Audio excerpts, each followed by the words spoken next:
Good afternoon, everyone. Really nice to be with you on this sunny day in Rotterdam. We have an exciting webinar today about AI for smarter marketing decisions. And this webinar is one of our webinars in a series which is related to marketing problems which can be solved, or where our approach is related to data science to solve these issues. So my name is Pieter Schoonees. I'm a faculty member at the Erasmus School of Economics at the Econometric Institute, with a research interest in the statistical modeling of unsupervised machine learning problems. Also interest in predictive modeling, especially in a marketing context. And I have an esteemed guest joining us today, which is Tjadi Peeters from BillyGrace. He is the co-founder and CTO of BillyGrace, which is a company in Amsterdam. And Tjadi, welcome. Do you mind saying a few words about yourself? Hi, thank you for having me. Tjadi Peeters, co-founder and CTO of BillyGrace. We are a marketing operating system for marketing optimization, actually specializing in marketing measurement, and do a lot of use a lot of AI and do a lot of attribution modeling. So happy to dig into it later. Excellent. Thanks for having you. So our agenda today is then roughly, I'm going to set a little bit the scene from a marketing perspective, what the problems are that we're dealing with.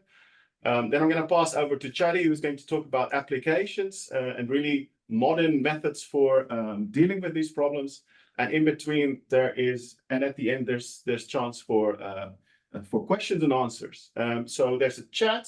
And you are more than welcome. We're hoping for lots of interesting questions from you. So please put your questions in the chat, and we'll take time to discuss that. So this is me. This is Tjadi, and we're going to be with you for the next 30 to 40 minutes. And I'm very happy to have you here with us. Also, if you're watching this in the future, very nice that you're interested in these topics. So we want to talk about the fundamental problem today in marketing. That's our a starting point, which is really budget allocation, right? So it starts with a pot of money, treasure, that you get assigned as a marketing manager, and it's your job to promote a product or offering for a company. And then the question is, you have this pot of money, where do you spend it, right? So you need your potential customers to be aware of your products, the advantages that it has compared to those of competitors, and you can reach your customers or potential customers in a variety of ways, right? So let's say you have the option to use 3 different channels, advertising channels, and we're going to talk a little bit about in this high-level overview about 3 channels. So we'll have online display advertising, such as banners that you would see on web pages. It's one option. So you can invest money there, a little, a lot, or nothing. You also have the choice in this case to promote or use sponsored posts on social media. So I indicate that with this mobile phone in the middle. And finally, we can go a bit more traditional with direct mailing options, for example, through emails. So then as a marketing manager, it's your job to decide, okay, how do I split up my budget between these channels, right? So there could be many more channels, but in this example, we'll just talk about these 3. So one simple allocation we can make is we can say, hey, let's split our budget evenly between these 3 options, right? So this is a nice, easy heuristic to use. But as you may think for yourself, maybe this is not the best thing that you want to do, right? So your company will have strong views about what types of consumers they are targeting.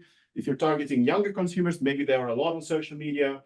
They are not reading emails very much. So you may then say, hey, we may want to prefer some of the channels over the others, right? So there are many possibilities for how you could divide your advertising budget, right? So here's just another one. We may say, hey, social media is most important for our company and this product, so let's invest more heavily in that, right? So the question then is, how do you decide on what's good, right? How do you make this division in an optimal sense, right? So for our interests, we're going to be looking at how can we use actually data to inform what decisions to make, right? So what kind of data are there out there these days that can help us? Well,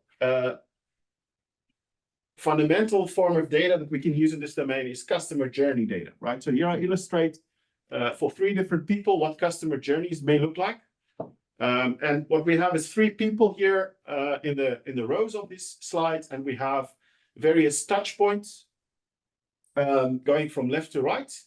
And then at the right-hand side, we have a check mark or a cross, which means either a conversion or not, right? So in the end, we want to optimize our marketing strategy so that we get as many conversions, so check marks on the right as possible. So in essence, that we sell as many products to the right consumers as we can. Right. So in between, we have sequences, which are called the customer journey, essentially. So we see here for person one, she has become aware, or her first touch point that we are aware of is that she sees a banner ad, let's say online. She then, while she's scrolling on social media, she may see a sponsored post there about this product, maybe from an influencer. She could click on that. And later on, she has some interactions with, let's say, online ad, right?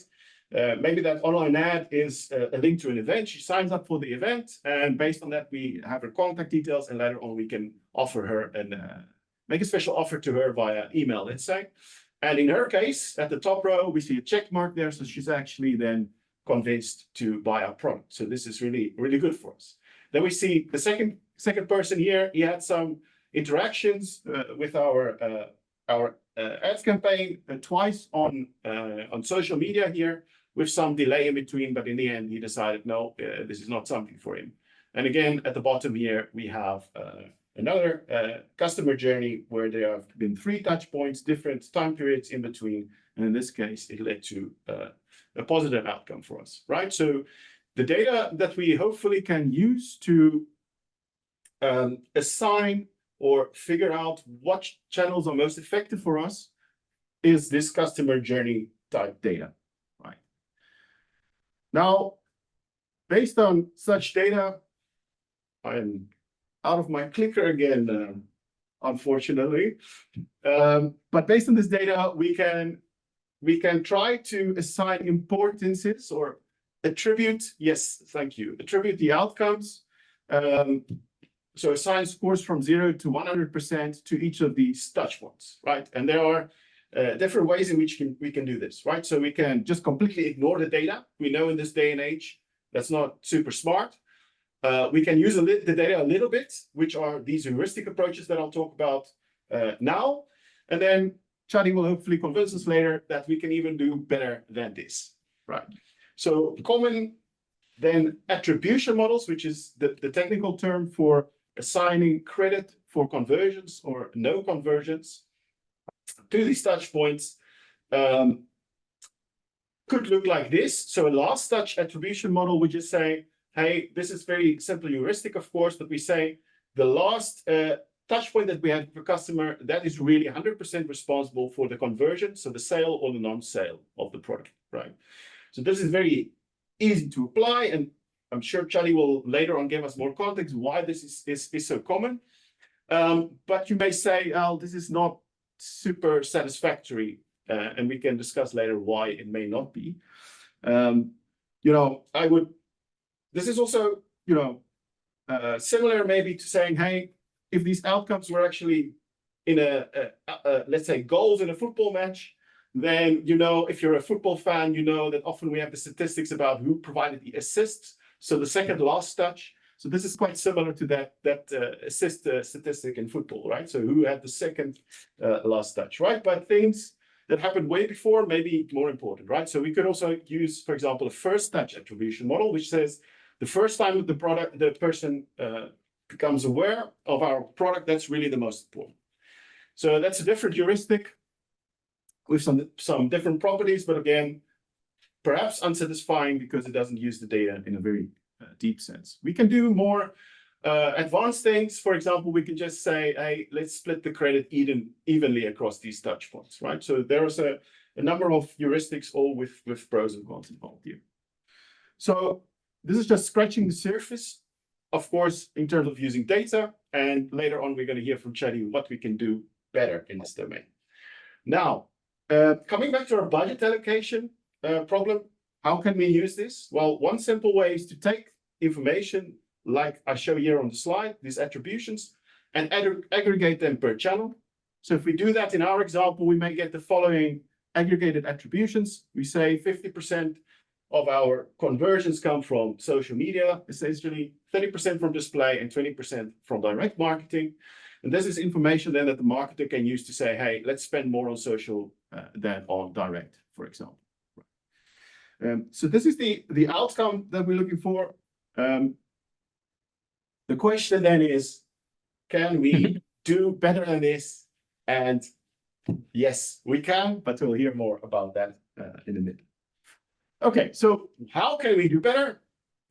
We are in the age of AI, data science, machine learning. And so if we have a lot of data, potentially we can do better. So I am now going to switch over just a little bit of a taster, very high level overview of machine learning. And then I'm going to pass the floor to Tjadi to tell us about what they are doing. Right, so why are we in this age of AI? Well, we can say, for example, that, well, scholars agree that there are three key ingredients to why we have made this amount of progress in artificial intelligence recently. One key component is data, another component is computational power, and then thirdly, there's been great advances in algorithms, right? So we can also think of attribution here. Do we split it evenly, 33% across all these?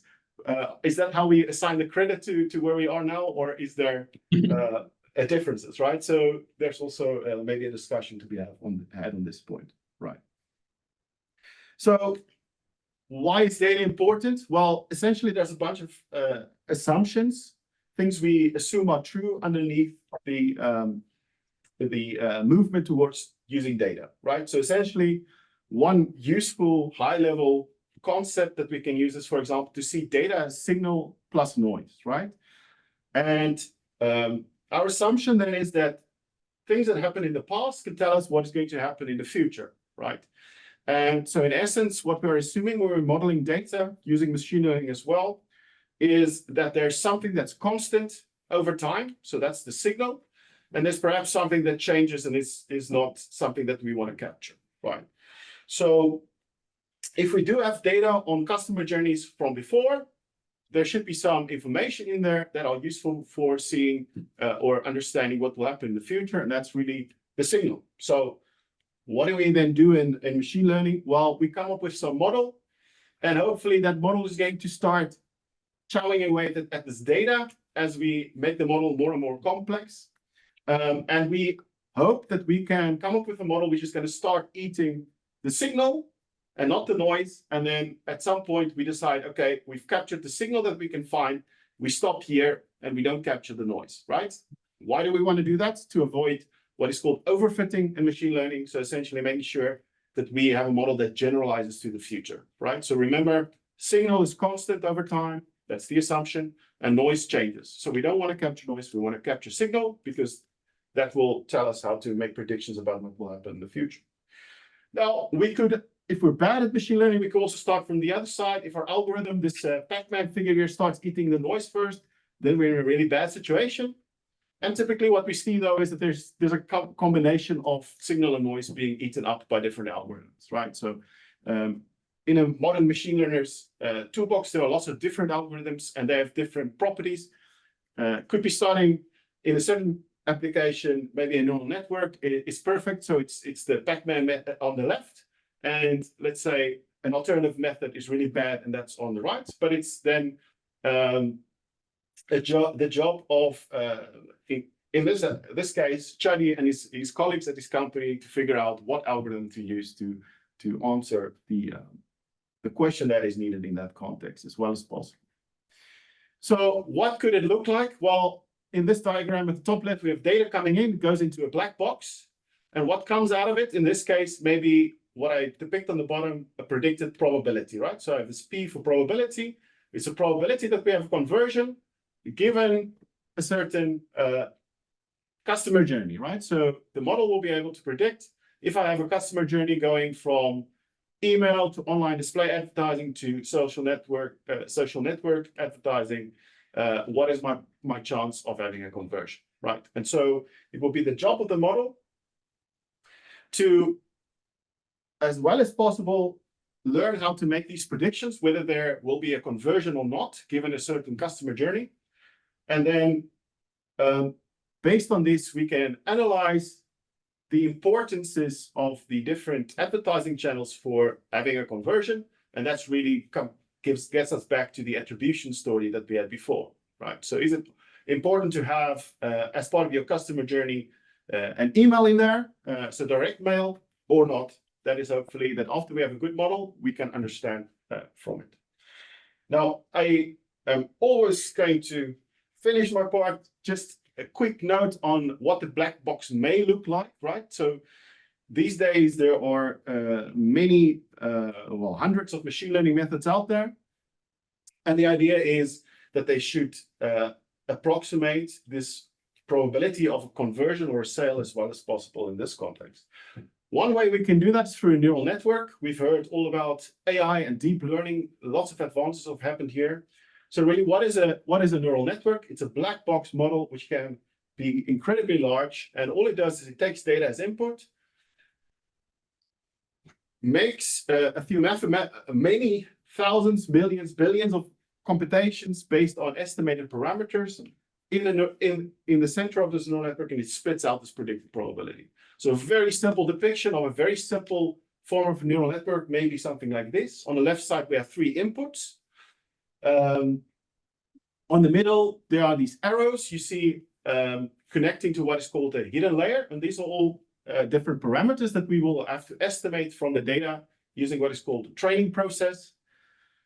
Then after that training process is completed, we have all the arrows estimated in this figure here. So also going from the input to the hidden layer, but the hidden layer to the output layer, and the output layer then would just be these predicted probabilities, right? So in a very, very short nutshell, this is what a neural network looks like, and it's just one of the tools we may use for our black box in this diagram. Now, this is all I want to say, really. I think what this brings us with, if we look at these heuristic methods for attribution, our question should be, one of the questions should be, can we use these methods for machine learning, neural networks, everything that we know in the age of AI to do better than these simple attribution models that I introduced before? So at this point, I want to pass over to Tjadi, and one thing I may do is just check if we have questions. No, but I have a question for Tjadi, maybe just to start us off. Perfect. Why are these simple heuristic attribution models actually so popular? Let's start with popular and why. So they are very popular, and they're very popular because what you see is that in a lot of these systems that marketers are used to, these were the standards that were always there. So in Google Analytics, last click was generally just whatever was available there. And what we actually see in practice is relatively large organizations that are still completely focused on optimizing on last click. And if you think about, and that makes sense if you try to imagine the complexity of managing all your data yourself, or managing, first you need to gather all the customer journeys, right? Then you need to process them correctly. You need to be able to fit a model, validate that that model is accurate. And only then can you move to like a more data-driven attribution model. So I think mostly it's very popular because it's simple, it's easy to understand, and it's a bit of a legacy of older systems that people used. All right. Yeah. Thank you. I'm looking forward to your part of the presentation, Tjadi, and I think what will become clear is that there are opportunities for doing better than these models, right? Yeah, certainly. Right. Thank you, Pieter. I think we can go immediately to the next slide. So what will I be talking about? I'll start off with attribution. And attribution, I think it was already discussed a little bit, is essentially defining credit for conversion. I'll do this by first introducing an analogy to football. Then I will go into multi-touch attribution, which is actually already like a data-driven attribution model, but which already also inherently has some limitations. And finally, I'll discuss like a different type of model that maybe progresses a little bit beyond just consumer journeys, which is called our Unified Marketing Measurement model, or the UMM, which is kind of an extension of our multi-touch attribution. After that, you have like attribution, right? So you have like how much credit did every channel get, but then you get to the logical next question, I think, which is like, okay, but now how do I optimize these channels? So that's the next part we will go into. And finally, we will go into a part where we discuss what work we've been doing with AI agents that can interact with summarized results again to, for example, automate part of analysis that marketeers want to do. So we can go to the next slide. Yeah, so what we'll be moving forward is from, let's say, a clicks model or last click, which is like the industry standard right now, to unified marketing measurement. We can go to the next slide. And how this basically works is a clicks model. You can kind of see it as a consumer journey, as was discussed here. It's every time somebody clicks on an ad, they then visit your website. So then you basically have tracked that somebody was really on your website. And what a clicks plus views model does is that next to just thinking about who actually visited my website when, you try to take into account even more external factors. So I think everybody can imagine, for example, seeing an ad on TV and then Googling the brand later and visiting the website and purchasing something, or doing the same with like a Facebook ad. You see it, but you're not clicking. And then later you visit the website and you still purchase something. That's like a inherent limitation of like a model that's only focused on clicks that you kind of alleviate with a clicks plus view model. So we can go to the next slide, I think.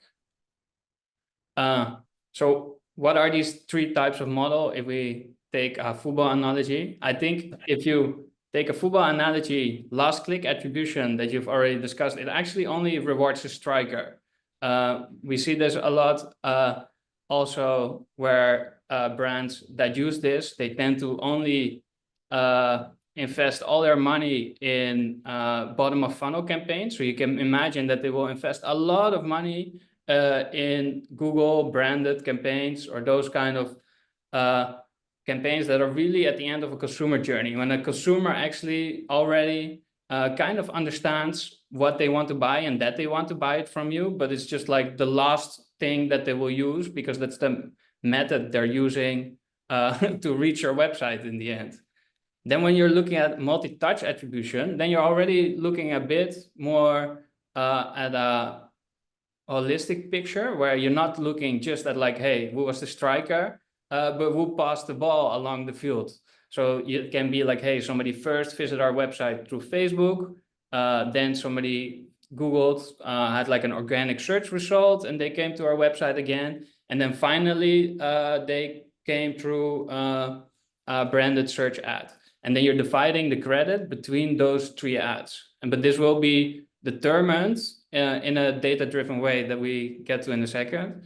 And then when we look at the unified marketing measurement model, then that's the moment where you don't only need to take into account the clicks that occurred, but also, for example, you take into account more statistical effects, which are, for example, if we increase a lot of impressions on Meta, we see that Google branded searches increase. So then part of that credit can be reallocated to the Meta campaign. So you're really trying to make a more holistic picture. I think we can go to the next slide. So what we see in the market right now is that most of the marketeers are using a last click model.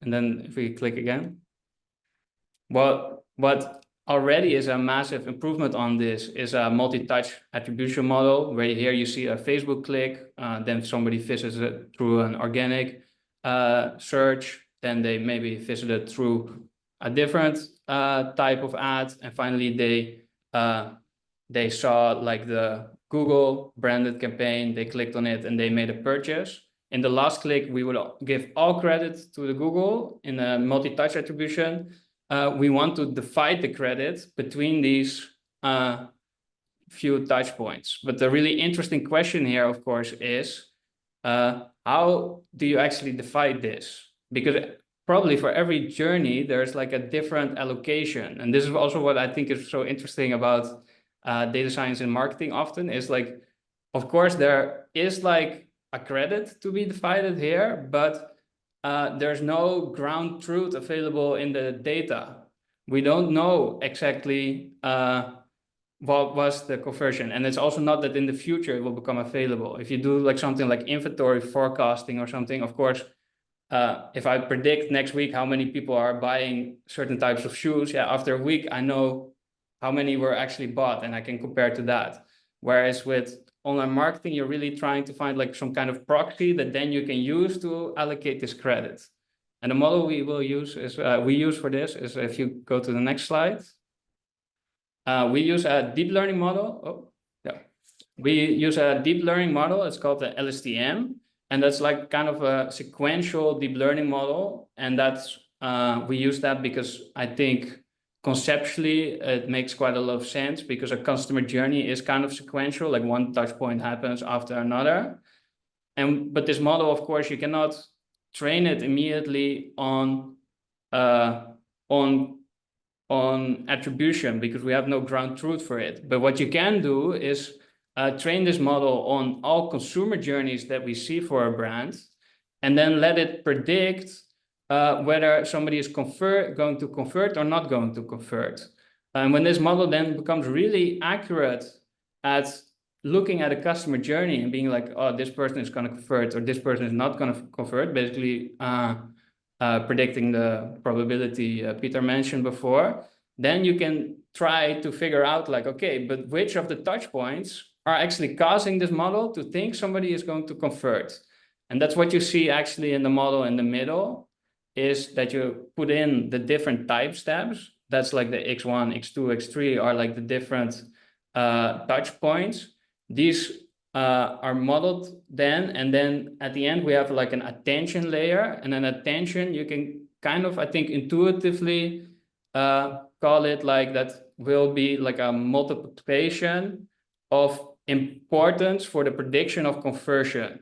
So that's basically saying, okay, which touch point am I going to attend to predict more conversion? And then this attention score can then be a proxy for attribution. I think this is our general approach. And then finally, of course, what you do is for every converting journey, you basically cut off the final layer of the model. So you don't actually predict the conversion anymore. You just look at the final layer. Okay, what attention score did it give per touch point? And then you can use those as attribution. And what's really nice about this is that it can incorporate a lot of different types of effects. For example, time of the day, how many pages were visited. Did this, maybe Facebook is only effective if it came after Google touchpoint or vice versa. In this way, you can really dynamically learn which attribution factors should be given for each journey. Yeah. Tjadi, there's a question from the audience that I want to put to you here. So there's a question, why don't you directly predict the probability of somebody buying something when seeing the advertisement instead of using attribution? Why don't you predict directly the probability of somebody buying something when this person sees the advertisement? Yeah, of course, I think as a marketeer, you are investing in ads that are displayed on Meta, on Google Ads, etc. But you are not privy to like all the granular data of who saw it. And what attribution is actually more is like not it's not necessarily trying to predict who is going to convert still. It's more like somebody converted and you want to divide the credit among the touch points that might have caused this. So it's more of a, I think, looking back instead of looking forward, if that makes hopefully an answer. It's an input for the strategy. Yeah, exactly. And then those attribution scores you can then later use for example, budget optimization. Because you think like, okay, and historically, if I invested 10,000 euros in Facebook ads, I know I got back this return versus Google ads, I got back this return. If I want to optimize both, how do I go about it? Thank you. Okay, then if we go to the next slide, what we do with the UMM is actually that we extend the MTA, because before in the example, what we have is only we're looking at the touch point that actually occurred on the website. But of course, like the website is not the whole world, right? we can be quite safe to assume that there are interactions happening outside of just your website.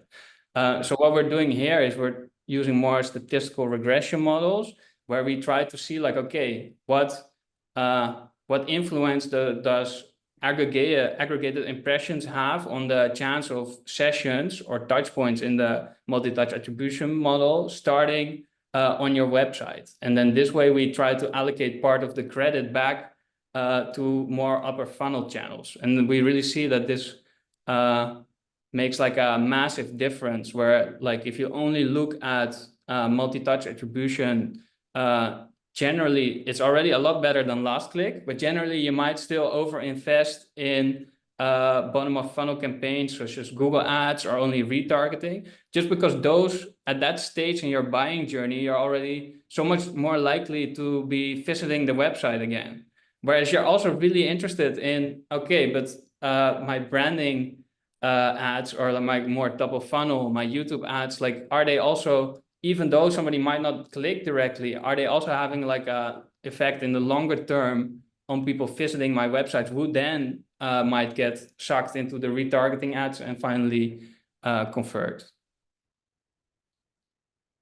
I think, I don't know if there were questions about this one, otherwise we can move. So there's one question here. There's a couple that I'm gonna put to you later only, but there's one here. Like, do you notice that things look very different between the week and the weekend? So you mentioned the day effect. Do you have an example of this? Yeah, I think we will also get to that actually in the budget optimization part.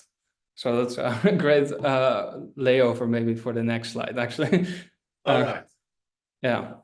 Yeah, and then we can go straight to the next one again also.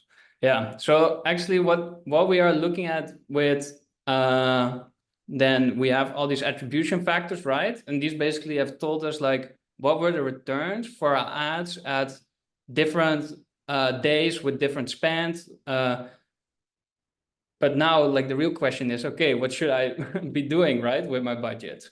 And that's where we use bandit algorithms. And like a bandit algorithm is, basically comes from reinforcement learning, or it led to reinforcement learning kind of, where you are not certain what the return is of like a certain, I think, the original example was, I think you have different slot machines. You don't know what is the return of every slot machine, but the more tries you have for every slot machine, the more of a feeling you have like, okay, how much do I get back for every euro I spend on one?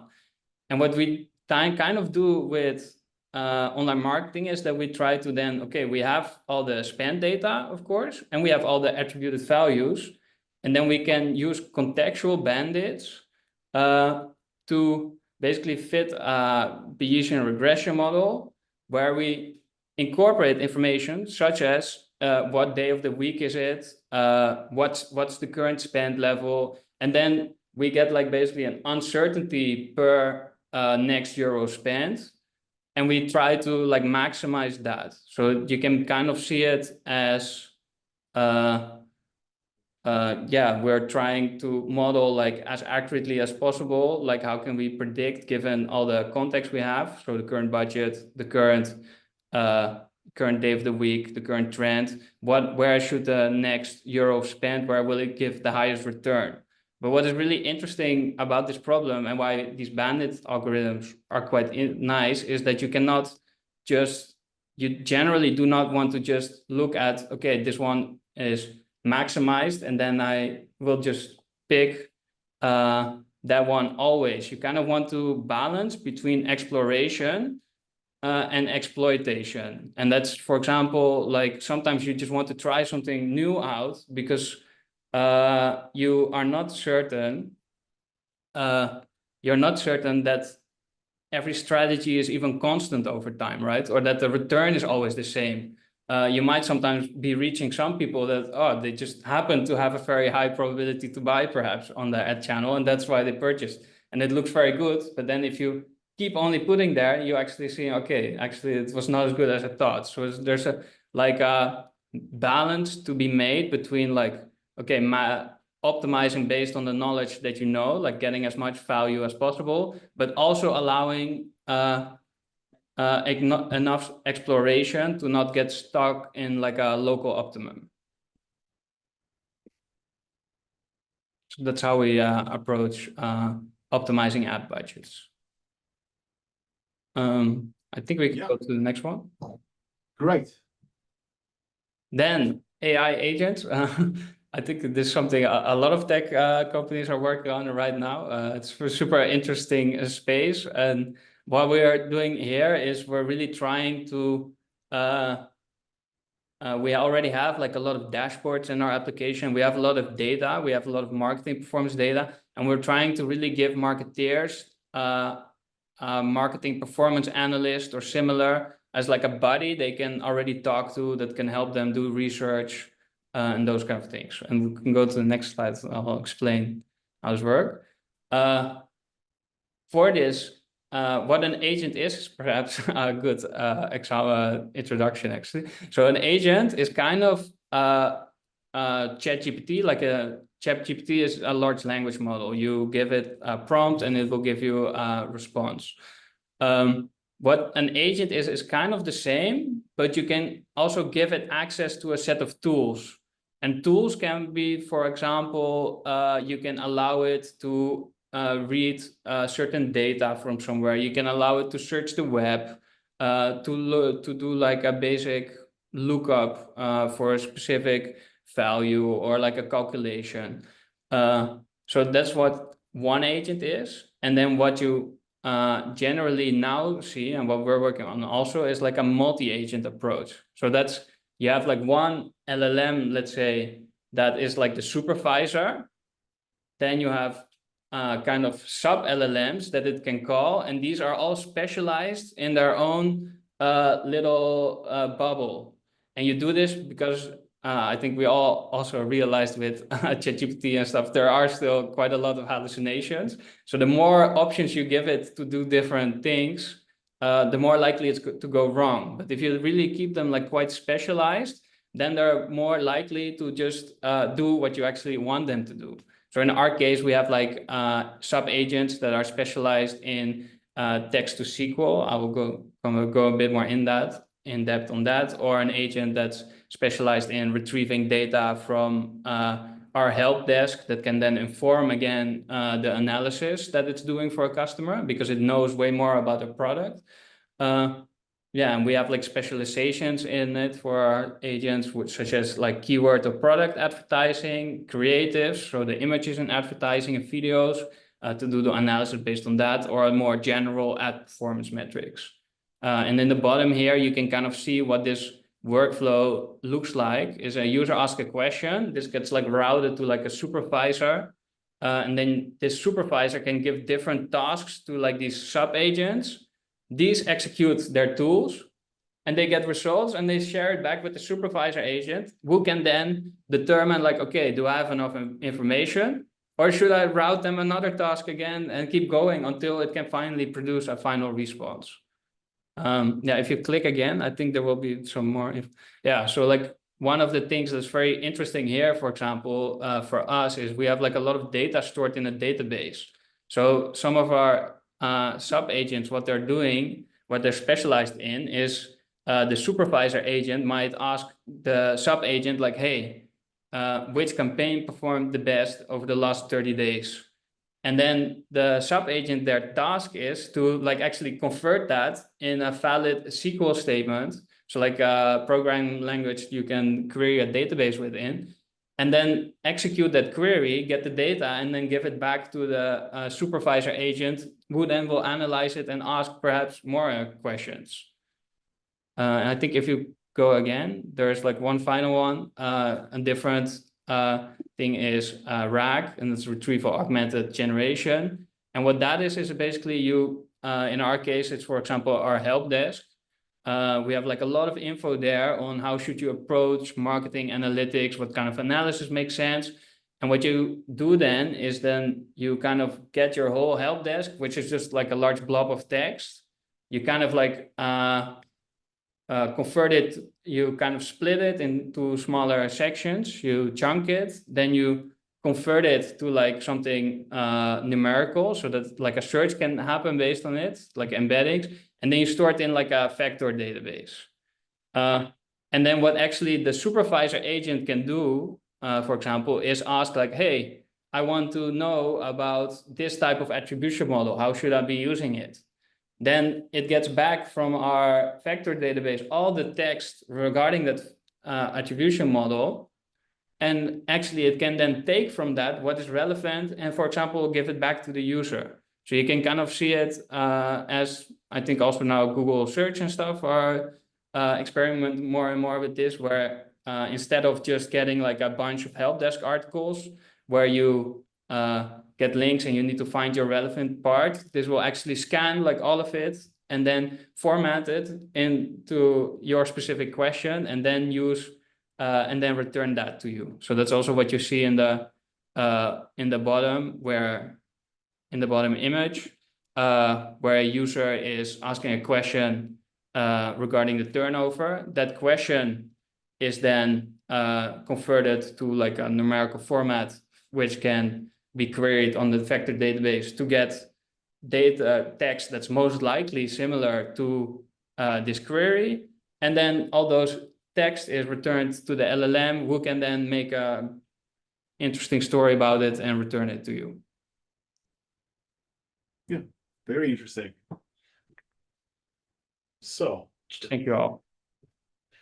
Tjadi, thanks very much for this overview of very interesting projects. I want to thank also the speakers for the questions you've submitted. Actually, we are almost at the end of our planned time, so maybe we will go a few minutes over and we'll see how many of the questions we can get to. But there's maybe one at this point that is a good first question. And I have a question here that is asked, well, actually, maybe about your motivation for founding your company, which is really the note that Google, Meta, etc. already communicates the revenue generated by advertisements. So why would we go to you? Yeah, and not use them? That's a very good question. Yeah, what you see is generally that a lot of these ad channels, we've seen even customers where they will like sum up like the revenue from each ad channel, and then altogether it's maybe like 1.5 times the amount of revenue they have in their database. Like it is all these ad channels themselves, they're all driven to like allocate every part of the credit to themselves. So what you will see is if you have Google touchpoint, Meta one, and a Pinterest one, in all three ad managers, you're going to see like 100% of credit allocated to themselves. So they tend to like overestimate the amount they've contributed by a big margin, which is why people then tend to go to a tool such as ours to have like an unbiased estimate of the performance of their ads. So I wanted to actually ask myself then, you also mentioned earlier that you have information that, or you've tested your models, it performs better. So actually, I'm just curious, how do you actually test that? How it performs better in what sense do you mean? We just talked about what Meta, etc. reports could be biased towards their own services, right? Yeah. And a company like yours would give a different attribution. So then if we have these two attributions next to each other, how do we know that one is better than the other? Yeah, so I think that's why also it's so interesting that we have like a budget optimization part to our software, because then you're really starting to optimize on the attribution that is given to your to your ads. And then, of course, the strongest indicator that then one model is better than the other is like when you start making decisions according to it, that the results of your business start performing better. Yeah. Right. There are a few more questions here, and I'm afraid we're basically out of time. So we're not going to be able to get to all of them. I want to maybe just pitch one more from the chat from Andrea specifically. So he asks you, have you noticed some consistency across companies in terms of the efficacy of different channels? Do YouTube always work better than, let's say, Google Ads? Is there some consistency that you've seen across different applications, or is it really very specific to the company or the problem that you're working on? Yeah, I think it's very specific because it's very specific per market, right? Per market, per segment you're in. And then within that, you also still have the fact that, for example, your current Meta ads are not working very well. Doesn't necessarily mean that Meta might not work for you, because all these channels have like so much options in targeting, or it can very often be mismatch between what messaging you have in your ads or what creatives is very important component. For example, is like, yeah, you can do YouTube ads, but if your video is of very poor quality, for example, is that then the problem of YouTube? So I think there's like, generally, I think it depends on the expertise of the companies in using those specific platforms. Tjadi, if I can slip in one more question before we wrap up. There's a question from Hent about how do we ensure the ethicality of the model? In other words, what are the precautions you take to make sure that you adhere to ethical principles?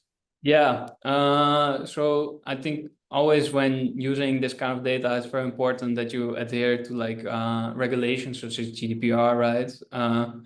Then I think more in our more statistical models, and I think with our LLMs, we are very focused on making sure we use LLMs in a way that the data of our customers is not actually going to a third-party provider, but we actually use it in a way that it never leaves, let's say, the servers that we're already running their data on. So I think it's mostly just making sure we meet the regulations and being very conscious of where data of our customers is going and that it's securely stored. Thanks very much, Tjadi. I think it's a very nice overview also of where things are going with these AI agents, right? Really interesting developments there. Yeah, it's really a fun sector. Yeah, and I want to thank the audience. Thanks for all your interesting questions. Unfortunately, the couple we were not able to fit in. I just want to wrap up with a final note. We are hosting this webinar series to engage with interesting marketing, data science, AI problems. And that is where we're inviting interesting speakers like Tjadi to join us. You will be able to watch this recording later via a link that will be shared with you. And I just wanted to wrap up with our new fully online part-time 2-year master. It's called MSc Marketing and Data Intelligence. Over here on the slide, you can see the courses that we have and the topics that we have covered here: machine learning, also even reinforcement learning, bandits, and so on will be covered in several of these courses. So if you're interested in this program, there are scholarships available. There will be information shared in the chat for you to engage further with us. So I want to thank again Tjadi for sharing all this interesting knowledge, this interesting work from BillyGrace with us. And thanks again, everybody, for joining us. And please keep an eye on our channels for further future webinars. Thank you. Thank you for having me. Bye-bye.